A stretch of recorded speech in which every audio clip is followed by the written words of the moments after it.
Sebelumnya mengenakan rompi tahanan dan borgol, ex-Jampitsus Febri Adriansyah digelandang dari rutan KPK ke Kejaksaan Agung. Ya, untuk ketiga kalinya tersangka korupsi dan tindak pencucian uang itu diperiksa tim 9 Kejagung.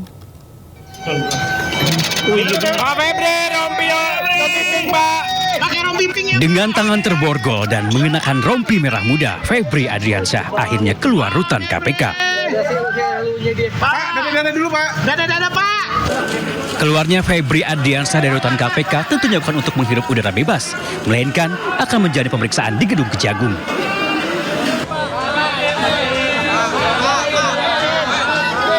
Tak lama mantan petinggi di Kejagung ini tiba juga di gedung Bundar Kejagung. Namun kali ini posisinya bukan sebagai Jampitsus, melainkan sebagai tersangka korupsi dan tindak pidana pencucian uang.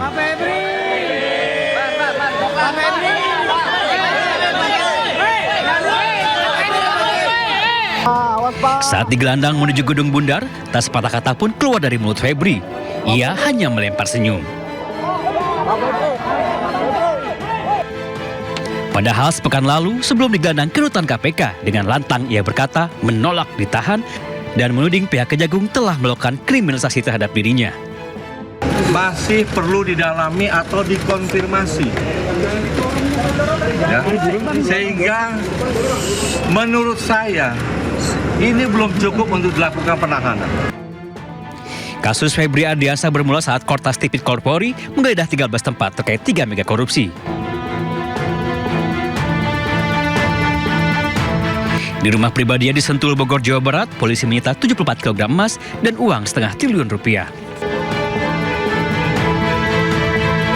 Setelah perkara dialihkan ke Kejagung, tim 9 Kejagung kemudian menerbitkan 4 sprindik, yakni kasus korupsi di PT Asabri, korupsi di PT Krakatau Steel, hingga pengadaan batubara di PT PLN, dan kasus pencucian uang. Selain Febri Adriansyah, tim Kejagung juga menetapkan 2 kandidat sebagai tersangka, yakni Don Rito dan Nurman Herin. Tim Liputan iNews melaporkan. Pemirsa, Febri Adriansyah ex-Jampitsus selesai diperiksa tim 9 Kejaksaan Agung selama 7 jam di gedung Kejaksaan Agung Jakarta.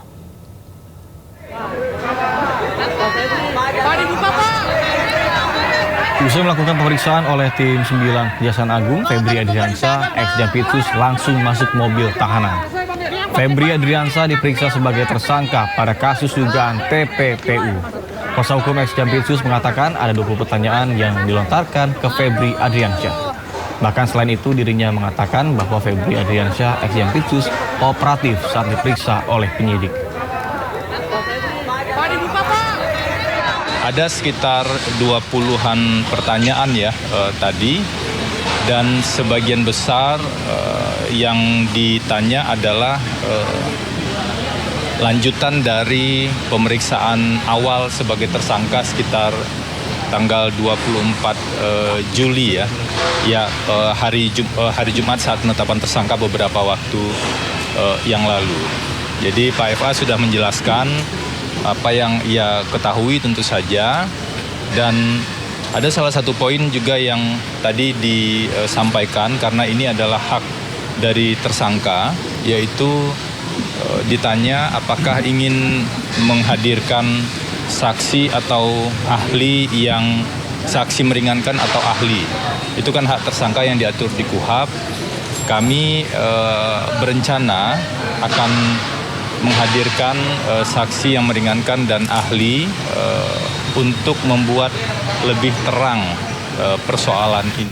Informasi lainnya, pemirsa, sempat nyatakan mundur dari pusaran fitnah ijazah Jokowi, Tifauzia Tiasuma atau Dr. Tifa menolak disebut pengecut dan lari dari masalah. Dengan tegas ia mengatakan memilih membuktikan di ruang persidangan dan membatasi berbicara di ruang publik.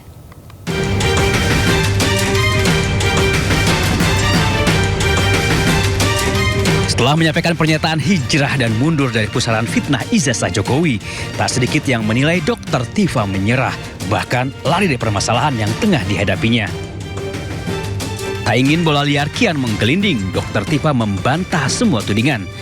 Dengan tegas ia menyebut sama sekali tidak melarikan diri dan menolak disebut pengecut. Dr. Tifa menyebut makna hijrah atau mundur yang dimaksud ialah ia tidak ingin banyak berbicara di ruang publik dan memilih berjuang di meja hijau demi membuktikan tuduhan yang diarahkan kepadanya. Selain itu, Dr. Tifa juga mengaku seluruh hasil penelitian tentang Jokowi dan ijazahnya sudah rampung ia selesaikan dan sudah ia bukukan dalam 2 buku berjudul Jokowi White Paper dan Otak Politik Jokowi. Artinya sebagai intelektual publik, sebagai ilmuwan, pekerjaan saya sudah selesai. Adapun bahwa saat ini saya sedang menghadapi berbagai sidang dan kemudian saya juga menunaikan undang-undang ya, terutama KUHP baru tahun 2026 yang memberikan fasilitas ataupun ruangan bagi saya untuk melakukan uji pra-peradilan, dan itu pun juga sudah terjadwal ya, insya Allah tanggal 12 Agustus 2026. Ya tentunya saya disitulah ruangan bagi saya untuk menyampaikan hasil penelitian saya, hasil pengkajian saya terkait dengan ijazah Joko Widodo ini. Namun dalam ruang publik yang lain ya, di luar dari sidang, saya menyatakan bahwa saya hijrah. Kenapa? Karena sudah diwakili oleh 2 buku saya tersebut. Sebelumnya, Dr. Tifa sempat menyatakan akan mundur dari pusaran kasus fitnah ijazah Jokowi. Pernyataan itu kemudian timbulkan syakwa sangka. Walaupun menyatakan mundur, Dr. Tifa mengaku telah mempersiapkan diri untuk jalani sidang pra-peradilan 12 Agustus mendatang. Tim Liputan Ainus melaporkan. Pemirsa, Roy Suryo kesal sidang pra-peradilan keempat terkait dengan pencekalan dirinya resmi ditunda. Penundaan akibat termohon dari kejaksaan mangkir dari persidangan.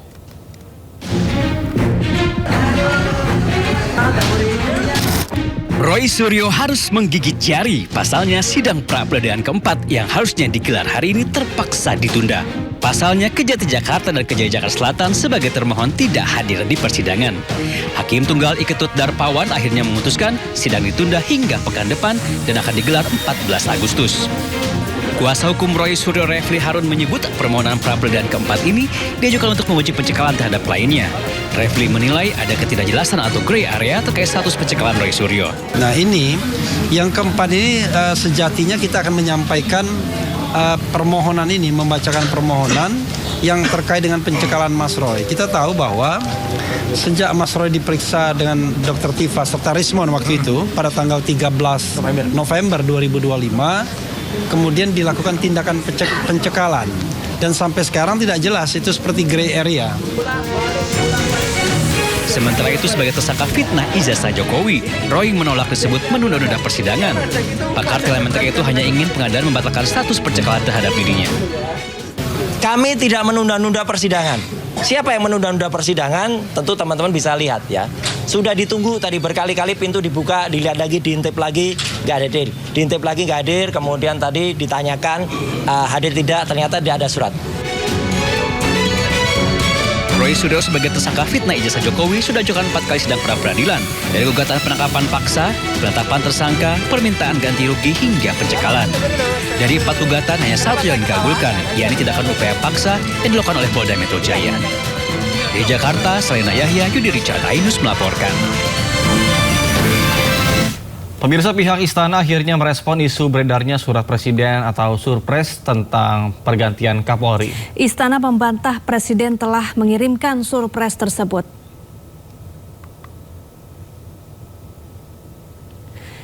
Ya, hal ini disampaikan Mensesnek Prasetyo Hadi saat ditemui wartawan di Kompleks Istana Kepresidenan Jakarta.